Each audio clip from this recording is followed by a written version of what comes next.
Hello everybody. Let me tell you a story about my life. During my school days, I had a dilemma. I had an opportunity and a dilemma. The opportunity, I wanted to do business. I wanted to do business of small pens, of buying pens from the factory and then selling it to my friends. I expected that I'll be having about 300 customers every year within my schoolmates, where I'll purchase pen at a price of 2 rupees per item and then sell it off at 5 rupees per item. Fantastic business opportunity. With my limited resources, I've decided to buy pens and in small lots. I'll go to the factory outlet, I'll buy those pens and then sell it off with my friend, and I expected a bonanza. But there was a problem. The problem is, every time I went to purchase pen, the factory, they decided to impose a ordering cost of 20 rupees per order.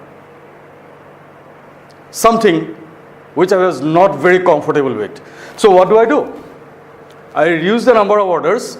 So let me order the whole lot in one single shot, and I'll store all the pens in my own warehouse. So that's my option. I had a brilliant idea. I'll buy all of them. I'll store it in my own location, in a commercial space. But again, there's a hitch. The hitch is, those people who are giving me storage spaces, they are charging 1 rupees per pen per year. Again, it's a robbery. So now I need to make a compromise between these two. How many times do I buy? Every time I buy, how many do I buy? I need to make a compromise on that. I was in a dilemma. I need to have the best economic return within this. So I needed a solution where the total cost over the whole year is minimum, and an idea when to order my next lot, and most importantly, how many pens to order every lot. I needed a solution for that. Let's go into a technical solution. This is my dilemma. Let's see what we can get out of it. We have the classical EOQ situation out here, the classical model for economic order quantity. We shall develop the classical EOQ solution with a certain set of assumptions. Number 1, stock delivery is instantaneous. Number 2, demand for consumption is known and constant. Number 3, lead time is known and constant. Number 4, inventory related costs are known and constant. Number 5, no price discount on volume. Number 6, safety stock or buffer stock is not to be there. With all these assumptions, let me explain them one by one in a set of 3. The first one, stock delivery is instantaneous. Number 2, demand for consumption is known and constant. And number 3, lead time is known. Let's explain. How is it to be done? On x-axis, we'll take time. On a y-axis, we take quantity. It's a time. Now at time 0, I order a lot. It will be delivered instantaneously. One of our assumptions. So I have the whole lot, and that I define as Q. This is going to be consumed over the next set of time, which is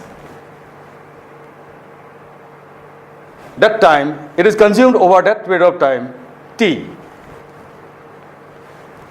It is constantly consumed. Now, on that particular date, I get the next lot delivered, and it continues for the next cycle. So we are having these cycles over and over again, where T is constant, Q is constant, and the consumption is constant. We have the lead time, which is the time required for placing order of the next lot when we will be getting delivery of the next lot. That is the lead time. Now how much quantity it gets reduced from that point Q till the lead point is the reorder level. And this time we get a horizontal line, that is the reorder level, which is constant. Fine. We call it R. That is the average quantity which we store at every point of time. The max and the min divided by 2. We have the average level of quantity which is Q by 2. That is the average inventory level. We call it AV.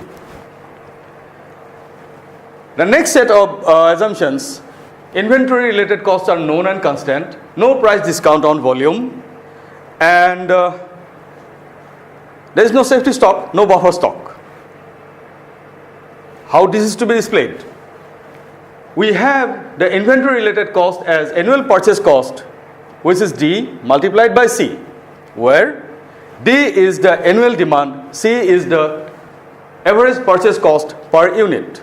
The next cost is annual ordering cost, which is given by D divided by Q, which gives the number of orders per year, multiplied by ordering cost, order setup cost, which is given by S. And the third one is the holding cost, where the amount held, average amount held over the year is Q by 2, multiplied by the holding cost H.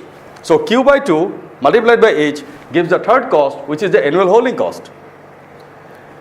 Let's combine all these three, which gives us the annual total cost, the addition of all those three, annual purchase cost, annual ordering cost, and the annual holding cost.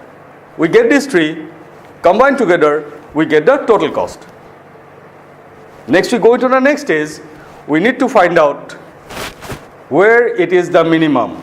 Displayed on a graph, it gives a flat line like that purchase cost because you don't have a discount over volume. If that is the volume, we don't have a discount no matter how many items we purchase. We have the cost, and the cost is flat. So the price per item is flat. Next we have the ordering cost, which comes down if we order more items per order. In the first case, we have less items per order, so number of orders every year will be high. It gradually comes down and takes a flattened off. The third one is the annual holding cost, which is 0 if we have no holding, and it goes proportionally up. That's the holding cost. Combining these three, we have the total cost, which follows a curve, and this one is the total display of all the costs. We need to find out the minimum out there. And a minimum is that point, which is the minimum cost. Next, we put that down and we hit upon a quantity which we mark it with a Q star. That is the quantity which we need to find out. How do I find out? This is the graph. Let's go into something which is very basic. For finding the total minimum cost, we use some basic calculus where we take derivative of total cost with respect to Q. Remember? Q is the item which we need to find out, and the total cost is dependent on Q. Okay, so what do I do? So DTC of DQ, basic calculus. The first factor, it doesn't have a Q, so it becomes 0. The second factor becomes minus DS divided by Q square, and the third factor becomes H by 2. We add up all these three, and then we equate these to 0 because we need the bottommost position, the minimum of the curve. And simplifying for Q, we get a formula. This is the formula we are looking for. The Q, which is under root of 2ds divided by H. And this Q, we cap it with a star. We call it the economic order quantity. We get the EOQ out here. The classical economic order quantity, Q star, is independent of purchase price. If you notice carefully, there is no C factor out here. The cost of the item is not present out here. Has the reorder level simply as R equal to DL, where D is the average daily demand and L is the lead time. Has the optimal interval between orders as T star is Q divided by D. That's the interval in days. And the number of orders per year, N star, is given by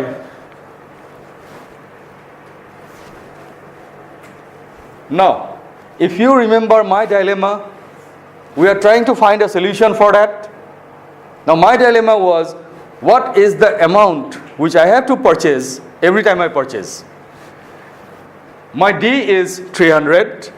So Q star is square root of 2 into 300 into 20 divided by 1.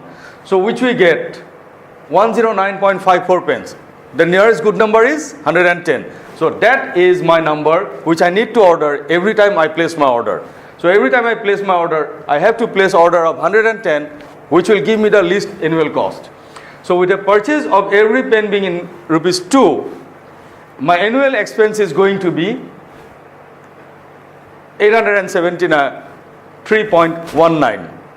That is going to be my expense. And my revenue, I am selling it at rupees 5. So 300 into 5 is 1500, which makes a cool profit of 72% for me on my business. Not bad, I guess. I hope this session was good help for you. In the subsequent sessions, we shall take up some more numericals. I had given you only one example of my own. Subsequently, we will develop other models for Q system, namely EOQ with price break. Remember those assumptions? We'll try to break those assumptions one by one. And then we'll try to make it into a reality. Next, we'll build up a model for EOQ. Next, we'll have an inventory model with planned shortage. And then continue for the P set, where the periodic review system will be given and then the hybrid system will be given. We'll try to find out this in my subsequent sessions. Till then, have a nice day. Thank you.